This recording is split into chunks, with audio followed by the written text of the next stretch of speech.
tubahaye ikaze abadukurikirana umunsi ku wundi. Iyi ni ya YouTube channel yanyu Abera ba Yesu. Uyu munsi tubazaniye itangazo ryihuta cyane. Murabizi umwaka w'ibihumbi 2020 twahuye n'icyorezo cya coronavirus. Bityo rero tuza kugicamo neza nk'abanyarwanda, turakirwanya neza, kisa nkaho kirangiye kugeza aho ibintu byongeye kugenda mu buryo neza cyane. Ubu rero kandi twongeye guhura n'ikindi cyorezo cyitwa Marburg. Ndagira ngo mwese muri kugenda mucyumva aho muherereye, mu nkambi no mu yandi masite yose muri kugenda mwumva nyine ikijyanye n'icyo cyorezo. Biza no kuvamo gufatirwa ingamba ku bantu nyine batari kubahiriza amabwiriza yashizweho.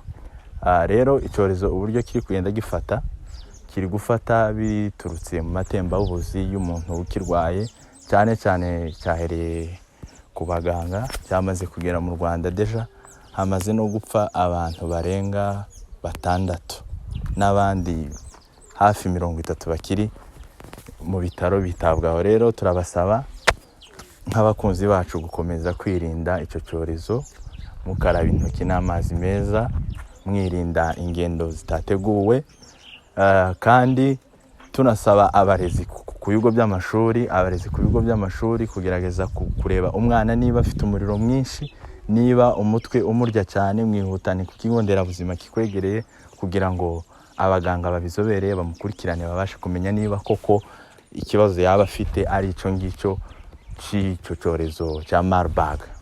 Dukomeza gusaba n'ababyeyi bafite abana batoya, hari igihe umwana ahora n'icyo kibazo ukagira ngo ni ibintu bisanzwe, ariko turasaba ababyeyi bose ko mu gihe babonye abana cyangwa se wowe ubwawe ukabona ufite umuriro mwinshi udasanzwe, umutwe ukakurya, ukumva nyine ntabwo umerewe neza, ukeka ko icyo cyorezo cyaba cyagufashe, irukankire ku kigo nderabuzima kikwegereye kugira ngo tubashe guhashya kino cyorezo cyongeye kandi kudutera, twongere kandi dusubire mu buzima busanzwe, ubuzima buzira umuze, tubeho neza. Tunabasaba ko abantu bakunze kugendagenda gusurana mu bigabanye si umutima mubi, ariko mugende mu bigabanye, ingendo zitateganyijwe muzigabanye, kuko dukeneye kugikumira kitaraba Kigali muri communauté y'abanyarwanda. Abaturarwanda mwese rero iri tangazo rirabareba, mugabanye ingendo kugira ngo ibintu bigende mu buryo.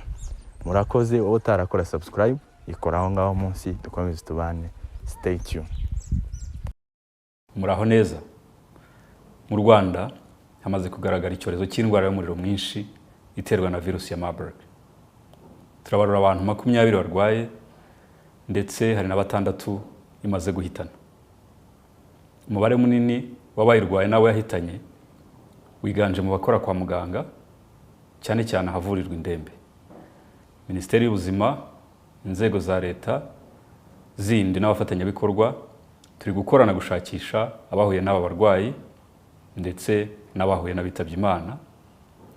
Iyi virusi yandura cyane mu gukora ku maraso, amatembabuzi y'uyirwaye, cyangwa gusangira ibikoresho, imyambaro byakoreshejwe n'uyirwaye.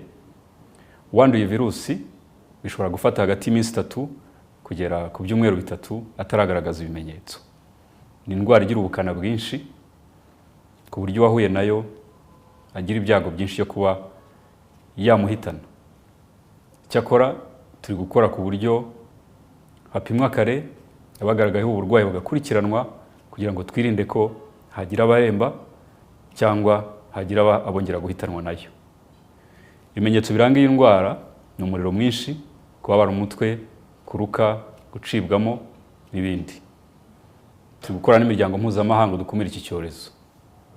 Mu gihe dukomeje ibikorwa byo gukumira no guhangana n'iyi virusi ya Marburg, namwe hari ibyo tubasaba. Icya mbere ni ukudakuka umutima.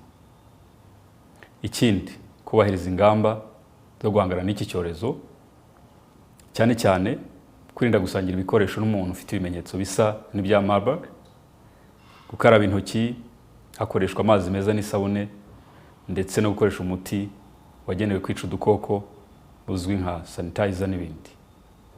Tuboneyeho uyu mwanya ngo twihanganisha imiryango y'abahitanywe n'iki cyorezo, kandi tubizeza ko leta y'u Rwanda izakomeza kubaba hafi.